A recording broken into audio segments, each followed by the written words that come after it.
Well, I worked for a number. I mean, it felt like a dream job. If you're, I started doing school assemblies, and because I didn't know any other way to do storytelling in schools, and it just felt like you go in and you do a show, and then you never know what happens after that. And I did get this idea: if I got a teaching certificate, I could work in schools and be there all year and teach students and maybe teachers to use story, and that you're not always hustling for work and having to travel. That was the thing.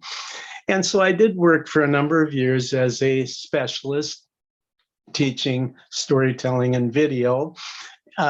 Just like being a music teacher or a FIAD teacher, every class once in the school, once a week.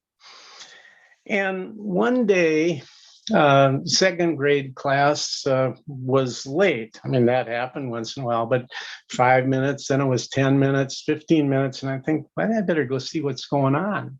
So I went to the classroom and they had a guest. And he just wasn't done. He was the dad of one of the girls in the class, and he was a policeman. And he was a policeman who used dogs in his work, the trained canine. And I mean, I could also see, I sat down and listened to the rest of his presentation.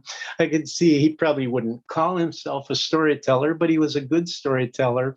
And he was a kind man, and the kids loved him, not just because he had the dog. I mean, it was both him and the dog.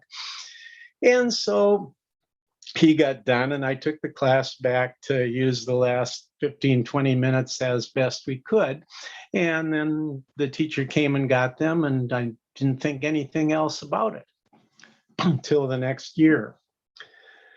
The teacher of that class told me, the policeman that talked in my class last year?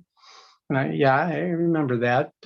She said, he called me. He said, I would be glad to come and talk to any class in the school. Doesn't have to be the one that my daughter is in. And then she said, he told me, he said, a short time after I was in your class, I was called to a shooting in one of the rougher parts of town. And I drove up, and there was a crowd of people there. And I stepped out of the car, and the man with the gun saw me, saw my uniform, and just turned and pointed the gun at me. And I thought I was done. And I almost paralyzed, not knowing what to do.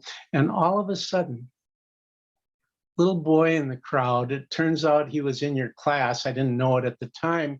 He looked at me, he looked at the shooter, and he just screamed, "Don't shoot him.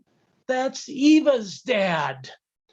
And it just kind of caught everybody, including the shooter, so off guard. My backup was able to get there, and they got him down and got the gun away from him, so nobody got hurt.